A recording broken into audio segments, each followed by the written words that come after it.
Ahmad Massoud, the leader of the Afghan resistance forces, has not left Afghanistan. Iranian news Fars reported on Saturday, citing a source.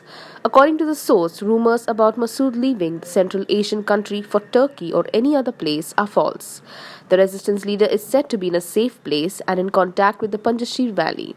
The source also said that 70% of the main streets in Panjshir have been brought under the control by Taliban.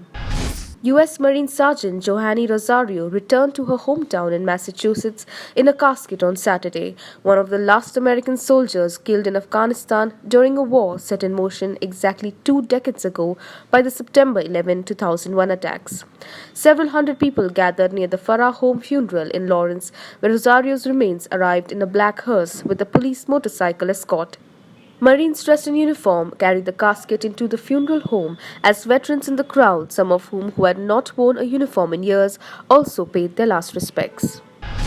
Bharatiya Kisan Union leader Rakesh Tikait, along with supporters, staged a sit-in on a waterlogged flyway stretch at Ghazipur on Delhi-Uttar Pradesh border, where heavy rains also damaged tents and other structures set up by farmer unions that have been agitating against the 3 agricultural laws since November.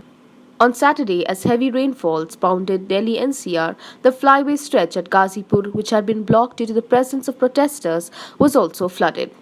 BKU media in charge Dharmendra Malik said, BKU spokesperson Rakesh Tikait continued the protest while sitting on the waterlogged road stretch.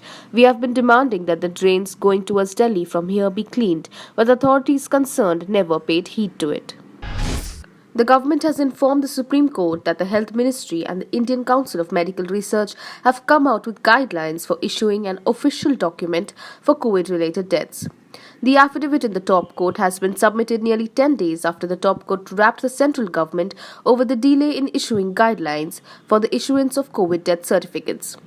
The guidelines say that only those COVID-19 cases will be considered which have been diagnosed through RT-PCR test, molecular test, rapid antigen test, or clinically determined through investigations at a hospital or inpatient facility by a treating physician.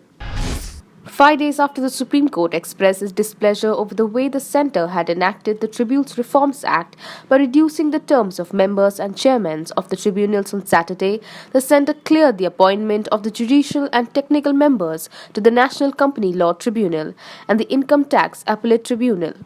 On September 6, the Supreme Court had expressed dissatisfaction over the way the centre had not appointed the tribunal members and slammed it, saying, "The central government are testing the patience of the court. No respect for our judgments." A 3-judge bench of the Supreme Court, headed by Chief Justice of India N.V. Ramana, said. Now be the first to know about the latest updates on our new news app.